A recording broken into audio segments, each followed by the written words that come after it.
மகா சிவராத்திரி பற்றி தெரிந்து கொள்வோமா? மகா சிவராத்திரி என்பது மாசி மாத தேய்பிறை சதுர்த்தசி இரவில் சிவபெருமானை வழிபடும் மிக முக்கியமான விரதமாகும். இது சிவபெருமான் ஜோதிலிங்கமாக தோன்றிய இரவாகவும் ஆலகால விஷத்தை அருந்தி உலகை காத்த இரவாகவும் கருதப்படுகிறது. இந்நாளில் மக்கள் விரதமிருந்து விடிய விடிய விழித்திருந்து 4 கால பூஜை செய்து சிவனை வழிபடுகின்றனர். சிவராத்திரி விரத முறை மற்றும் முக்கிய அம்சங்கள் என்ன அப்படின்னு பார்த்தா, சிவராத்திரி அன்று அதிகாலையில் எழுந்து நீராடி தூய ஆடை அணிந்து வீட்டில் அல்லது கோவிலில் சிவபெருமானுக்கு பூஜை செய்ய வேண்டும். வழிபாடு எப்படி பண்ணணும் அப்படின்னு பார்த்தா, வீடுகளில் உள்ள சிவலிங்கத்துக்கு பால், தயிர், தேன், நெய், பன்னீர் ஆகியவற்றால் அபிஷேகம் செய்வது மிகவும் சிறப்பு. வில்வ இலைகளால் அர்ச்சனை செய்வது சிவனின் அருளை பெற்றுத்தரும். கண் விழித்தல், ராத்திரியெல்லாம் தூங்காமல் விழித்திருந்து ஓம் நம சிவாய என்ற பஞ்சாட்சர மந்திரத்தை ஜெபிக்க வேண்டும்.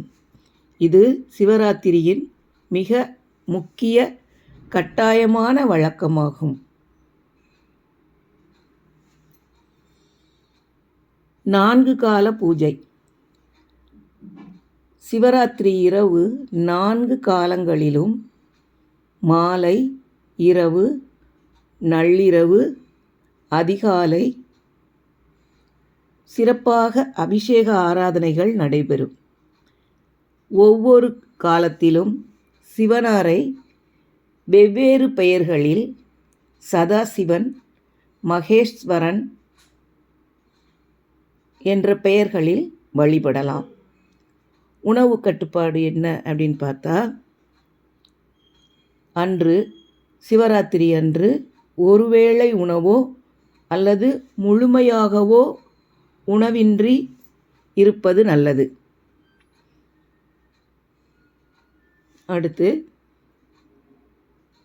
அந்த அளவுக்கு விரதம் அனுசரிக்க முடியாது அப்படிங்கிறவங்க உடல்நிலை காரணமாக அப்படி இருந்தால் பால், பழங்கள் அருந்தி விரதம் இருக்கலாம். சிவாலய தரிசனம். பக்கத்தில் இருக்கிற சிவன் கோவில்களுக்கு சென்று சிவனை தரிசிப்பது. சிவபுராணங்கள் மற்றும் தேவார பாடல்களை பாடுவது சிறப்பானது.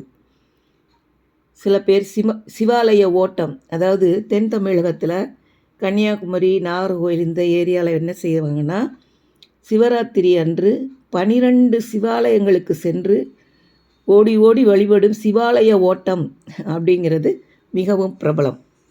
விடியற்காலை பூஜை எப்படி பண்ணுறாங்கன்னா, சிவராத்திரி அதுக்கு அடுத்த மறுநாள் காலையில் இரவு முழுவதும் செய்த பூஜைக்கு பிறகு நீராடி உணவு உண்டு விரதத்தை முடிக்க வேண்டும். அதோட பலன்கள் என்ன அப்படின்னு பார்த்தா, இந்த விரதத்தை அனுஷ்டிப்பதால்